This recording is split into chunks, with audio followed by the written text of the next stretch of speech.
The signal was broadcast on every frequency, across every channel, piercing through the static of the galactic void. It was not a plea, not a declaration of war, but a statement of fact, cold and absolute. The voice that spoke was that of Ambassador Kalen, but it was stripped of all diplomatic cadence. It was the sound of a tomb sealing shut. To the Xylosian Hegemony and the assembled Galactic Compact, you have, in your boundless arrogance, executed an unarmed envoy under a flag of parley. You believed this would be a demonstration of your strength, a final crushing blow to human resolve. You were incorrect. The transmission's visual shifted from Kalen's grim face to a live feed from the edge of the Sol system. The Xylosian Armada, a glittering swarm of 10,000 warships, hung in the darkness, their energy shields shimmering like a field of malevolent diamonds. They had come to deliver the coup de grace to a species they believed was already broken. You have mistaken our restraint for weakness, our desire for peace for fear. You have torn the last page from the book of diplomacy and burned it. So now we close that book forever. The feed zoomed in, not on the Xylosian fleet, but on the empty space just beyond it. You came here seeking a final war. You will not find it. You will find a finality of a different kind. Space itself convulsed. It wasn't a rip or a tear, but a great, silent heave, as if the universe had taken a sudden, sharp breath. From the wound in reality emerged not ships, but structures, vast geometric shapes of polished black stone that defied perspective, their surfaces etched with non-Euclidean patterns that hurt the mind to observe. They were not built for travel. They were built for permanence. They were the Sentinels of Sol, the first and last defense system of a species that had long ago learned the true nature of the cosmos. The Xylosian fleet opened fire. A storm of plasma and kinetic kill rods capable of glassing a planet converged on the nearest black structure. The energy did not impact, it was absorbed, drank in by the impossible material which glowed for a single terrifying moment with the stolen fury of a star. Then the structure spoke, not with words, but with mathematics. It translated the Xylosian attack into a single solved equation, the formula for their own annihilation, and broadcast it back to them as a pure, weaponized concept. The lead Xylosian dreadnought, the pride of Xylos, did not explode. It unfolded. Its atoms, its energy, its very information were systematically disaggregated according to the flawless logic of the solved equation. In the span of a heartbeat, the magnificent warship became a perfectly arranged, momentary cloud of elementary particles, which then dissipated into the background radiation of space. It was not destroyed.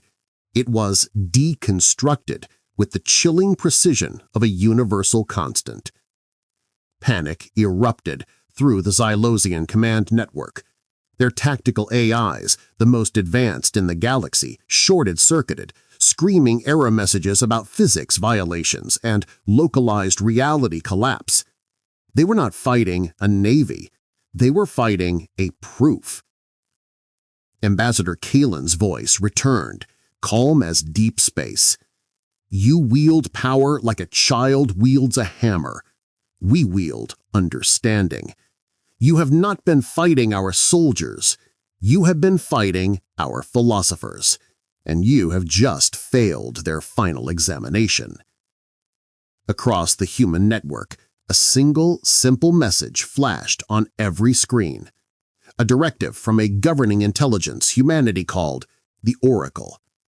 Protocol Final Scrutiny. initiated. On Earth, the great radio telescopes of the Arecibo Descendant Array, silent for generations, powered up. But they were not listening. They were projecting.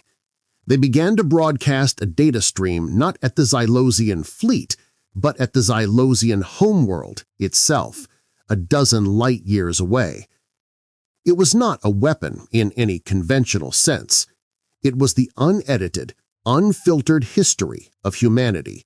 Every war, every atrocity, every moment of kindness, every work of art, every triumph of love, every cry of grief, the terrifying, beautiful, and chaotic totality of the human experience compressed into a single, searing psychic broadcast. On Xylos Prime, the effect was instantaneous and catastrophic. A species that lived on strict logical hierarchy and emotional suppression was suddenly violently flooded with the entire spectrum of human sentiment. Their societal matrix, built on cold reason, shattered under the weight of a billion contradictory truths. Their great, orderly civilization began to consume itself in a frenzy of suddenly awakened passions, love, rage, fear, and a profound universe-shattering empathy for the species they had tried to erase. The Oracle was not bombarding them with weapons. It was bombarding them with context. It was forcing them to see themselves through the eyes of their intended victims, and the sheer unbearable weight of that understanding was tearing their world apart. The Xylosian Armada, witnessing the real-time psychic annihilation of their home culture, broke formation. Some ships turned to flee only to find their jump drives solving themselves into geometric art. Others fired in blind panic until their own weapons unmade them. The Great Invasion became a silent, horrifying gallery of abstract sculptures where warships used to be. Kalen's final words echoed across the graveyard of fleets. "You sought to erase our future, so we have given you our past. May you find in our chaos the humanity you so carelessly sought to destroy." The transmission ended, leaving only the silent black sentinels hanging in the void, and a galaxy suddenly, terrifyingly aware that humanity had never been the child in the room. They were the stern, patient teacher, and the lesson was now over. Silence reigned in the void where the Xylosian Armada had been. The geometric sentinels hung motionless, their work complete, their black surfaces once again absorbing all light and hope. The stellar winds began to gently push at the expanding clouds of elementary particles that were all that remained of the greatest military force the galaxy had ever known. On the bridge of the last functioning Xylosian command ship, the final verdict, Arch-Commander Zelfar watched his main viewport. He did not see the terrifying structures. He saw the star field behind them, distorted and shimmering as if through a heat haze. His tactical officer, its voice a synthesized rasp of despair, made its report. The phenomenon is expanding, Commander. It is not an energy field. It is a redefinition of local physical laws. Our propulsion equations no longer balance. Our existence is becoming mathematically inconsistent within this volume of space. Zalthar understood then. The humans were not just destroying them. They were uncreating them. They were editing the Xylosian species out of the universe's story with the casual finality of a poet scratching out a failed line. He opened a channel, a final, desperate plea for reason, for mercy, for any shred of the diplomacy they had so utterly destroyed. The response that came was not from Ambassador Kalen. It was from the Oracle itself, a voice that was neither male nor female, but held the cold, ancient timbre of a glacier calving. You sought a judgment. You are now experiencing it. Your fate was not sealed when you killed our envoy. It was sealed millennia ago, when you built a civilization on the principle that power equals right. You were a flawed theorem.